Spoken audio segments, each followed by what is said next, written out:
একদিকে proton drive, অন্যদিকে Google drive. আমরা তো দীর্ঘ সময় ধরে গুগল ড্রাইভ ইউজ করছি, অভ্যস্ত। এখন এই প্রোটন ড্রাইভ নিয়ে কেন এত কথা হচ্ছে বা এই দুইটার মধ্যে কেন এত যুদ্ধ হচ্ছে, বেসিক্যালি আমাদের জন্য কোনটা বেস্ট, গুগল ড্রাইভেই নাকি নতুন করে যে এসেছে প্রোটন ড্রাইভ সেইটা? সো আজকের ভিডিওতে এই দুইটার যুদ্ধ হবে এবং ফাইনালি যে জিতবে আমরা আসলে সেটাই ইউজ করবো, হয় প্রোটন ড্রাইভ না হয় গুগল ড্রাইভ। তাহলে চলুন কথা না বলে মূল ভিডিওটা শুরু করা যায়। Number 1, privacy. আর এই দিক থেকে গুগল ড্রাইভের চেয়ে অনেক বেশি এগিয়ে থাকছে প্রোটন ড্রাইভ প্রাইভেসির দিক থেকে, অর্থাৎ প্রোটন ড্রাইভের প্রাইভেসি অনেক বেশি স্ট্রং। গুগল ড্রাইভে এন্ড টু এন্ড এনক্রিপশন আছে, বাট এইটা গুগল চাইলে পড়তে পারে। আমার কথা হচ্ছে ভাই, গুগল যদি পড়তেই পারে তাহলে এটা এন্ড টু এন্ড এনক্রিপশন হয় কি করে? আর এইখানে চমকটা নিয়ে আসছে সুইজারল্যান্ড ভিত্তিক এই প্রোটন ড্রাইভ। মূলত তাদের তথ্যগুলো এন্ড টু এন্ড এনক্রিপশন করা এবং এগুলো actually end to end encryption করা।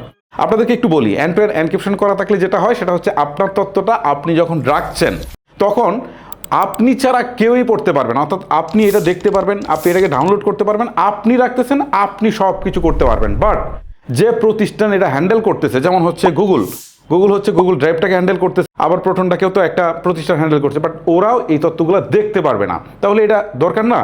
কারণ আমাদের এখনকার সময়ে সবচেয়ে বেশি ইম্পর্টেন্ট হচ্ছে আমাদের তথ্যগুলা। যেমন এখানে আমরা কি রাখি, আমাদের পার্সোনাল ছবি রাখি, ভিডিও রাখি, আমাদের হচ্ছে ব্যাংকের ইনফরমেশন রাখি, এরকম অনেক কিছু রাখি। সেই ক্ষেত্রে আমাদের প্রাইভেসিটা নিশ্চিত করা সবচেয়ে বেশি জরুরি। আর এই জায়গায় গুগল ড্রাইভের তুলনায় এগিয়ে থাকছে প্রোটন ড্রাইভ, যে কারণে আমি পার্সোনালি এই প্রোটন ড্রাইভটা ইউজ করি শুধুমাত্র প্রাইভেসির জন্য। যাদের প্রাইভেসি নিয়ে সমস্যা আছে তারা প্রোটন ড্রাইভ ইউজ করতে পারেন। Number 2, free storage. কোনটাতে আসলে ফ্রি স্টোরেজ বেশি দিচ্ছে?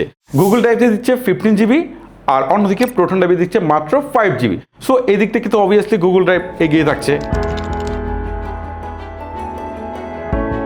নাম্বার 3, প্রাইভেসিয়ান। গুগল ড্রাইভ বেসিক্যালি মার্কিন যুক্তরাষ্ট্রের ক্লাউড অ্যাক্ট আইন দ্বারা পরিচালিত হয়, অন্যদিকে প্রোটন ড্রাইভ পরিচালিত হয় সুইজারল্যান্ডের প্রাইভেসি আইন দ্বারা। আপনারা কিন্তু অনেকেই জানেন যে সুইজারল্যান্ডের আইন কিন্তু অনেক বেশি শক্তিশালী। সো এই দিক থেকে, আইনের দিক থেকে যদি আমরা চিন্তা করি সো প্রাইভেসি আইনের কথা, তাহলে এইখানে কিন্তু প্রোটন ড্রাইভ এগিয়ে থাকছে। নাম্বার 4, এআই সুবিধা। এআই সুবিধার দিক থেকে কিন্তু গুগল ড্রাইভ অনেক এগিয়ে থাকছে। এইখানে আপনি এআই এর অনেক ফিচার্স পাবেন যেটা অনেক ইউজফুল। আর এই দিক থেকে প্রোটন ড্রাইভ অনেকটা পিছিয়ে থাকছে। প্রোটন ড্রাইভ এআই এর অনেক কিছু এখানে আসলে ইন্টিগ্রেট করতে পারছে না, আর বিশেষ করে তাদের প্রাইভেসির জন্য অনেক কিছু তারা এখানে আনতে পারছে না।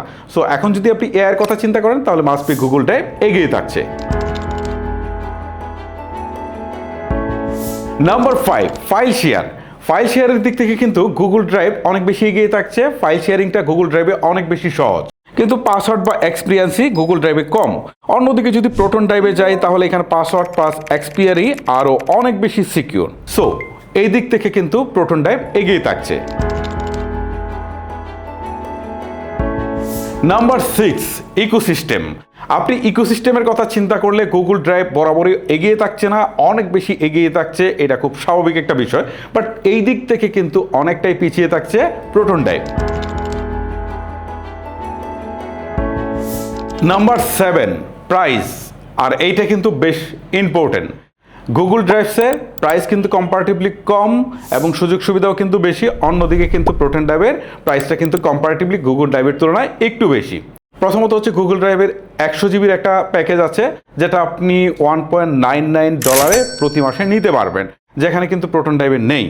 আবার গুগলের হচ্ছে 200 জিবির একটা প্যাকেজ আছে যেটার প্রাইস হচ্ছে $2.99 প্রতি মাসে, যেখানে প্রোটন ড্রাইভের সেম মানে 200 জিবিটার প্রাইস হচ্ছে কত, সেটা হচ্ছে $3.99 প্রতি মাসে। সো এখানে কিন্তু কম্পারেটিভলি একটু বেশি, সো বুঝতেই পারছেন। সো আমি যদি প্রাইজের কথা হিসাব করি তাহলে এইখানে কিন্তু গুগল ড্রাইভ এগিয়ে থাকছে, প্রোটন ড্রাইভ পিছিয়ে থাকছে। এবারে আর কিছু বিষয়ের কথা বলি, যেমন ফাইল সার্চ বা হচ্ছে টিম কোলাবোরেশন। এই জায়গাগুলোতে কিন্তু কাজ করার জন্য গুগল ড্রাইভসে অনেক বেশি ফ্লেক্সিবিলিটি আপনার আছে বা অনেক বেশি অপরচুনিটি আছে।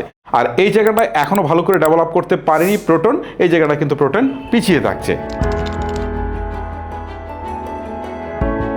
সো এবারে ফাইনালি বলি যে অ্যাকচুয়ালি আপনার কোনটা ব্যবহার করা উচিত।